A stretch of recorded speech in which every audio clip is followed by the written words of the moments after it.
Hi there, and welcome to This Day in History for November 27th. Today's video has some clips from last year's video for November 27th. I'd like to take a moment to mention that links to my research are included in the show notes. Ask you to go ahead and click that like button. Subscribe if you haven't already, and let me know your thoughts in the comments. Remember that you can share this video with others by email or in your social media. And there is a link in the show notes to my This Day in History playlist where you can see all of them if you want to. And I'll put a link up in the iCards up there in the corner also. We'll start by saying that November 27th is the 331st day of the year in the Gregorian calendar, with 34 days remaining to the end of the year. And now we're going to go back to the year 1095, when Pope Urban II ordered the First Crusade. In 1703, a freak storm dissipated over England.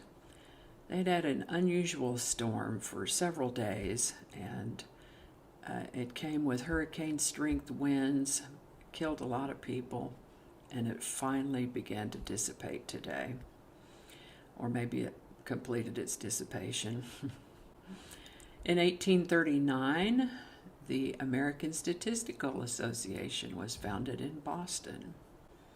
In 1868, convicted of desertion and mistreatment of soldiers earlier that year in a military court, the government had suspended Custer from rank and command for 1 year. 10 months into his punishment, in September of 1868, General Philip Sheridan reinstated Custer to lead a campaign against Cheyenne Indians who had been making raids in Kansas and Oklahoma that summer. Sheridan was also frustrated by the inability of his other officers to find and engage the enemy. And so, despite his poor record and unpopularity with the men of the 7th Cavalry, Custer was a good fighter. And so it is that without bothering to identify the village or do any reconnaissance, Lieutenant Colonel George Armstrong Custer led an early morning attack on a band of peaceful Cheyenne living on a reservation with peaceful Chief Black Kettle. Custer's habit of boldly charging Indian encampments of unknown strength would eventually lead him to his death at the Battle of Little Bighorn. 1911, White House housekeeper frets over William Howard Taft's waistline. On November 27th of 1911, Elizabeth Jaffray, a White House housekeeper, wrote in her diary about a conversation she'd had with President William Howard Taft and his wife about the Commander-in-Chief's ever-expanding waistline. 1924, in New York City, the first Macy's Day Thanksgiving Day parade was held. 1940, Bruce Lee was born. The martial arts expert and actor was born in San Francisco, California. In his all-too-brief career, Lee became a film star in Asia and a pop culture icon posthumously in America. Tragically, Lee died in 1973 after suffering brain edema believed to be caused by an adverse reaction to pain medication. He was only 32. In 1942, Jimi Hendrix was born. Wow. He also died too early. He was quite a phenomenal influence in music and died of a drug overdose when he was 27. In 1957, American lawyer and diplomat, 29th United States Ambassador to Japan, Caroline Kennedy was born on this day in 1957. Just 5 days shy of her 6th birthday, her father, President John F. Kennedy, was assassinated. She's the only surviving child of President Kennedy and First Lady Jacqueline Bouvier Kennedy. 1965, Vietnam War. The Pentagon tells U.S. President Lyndon B. Johnson that if planned operations are to succeed, the number of American troops in Vietnam has to be increased from 120,000 to 400,000. That is a lot of young lives. 1978, in San Francisco, City Mayor George Moscone and openly gay city supervisor Harvey Milk were assassinated by former Supervisor Dan White at City Hall in San Francisco. White, who stormed into San Francisco's government offices with a .38 revolver, had reportedly been angry about Moscone's decision not to reappoint him to the city board. Firing upon the mayor first, he then reloaded his pistol and then turned his gun on rival Milk.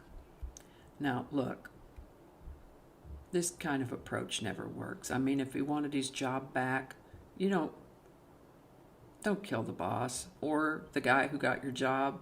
That's a terrible idea, very bad idea. I mean, it might just have been proof that there was a reason why he didn't get his old job back. I don't know.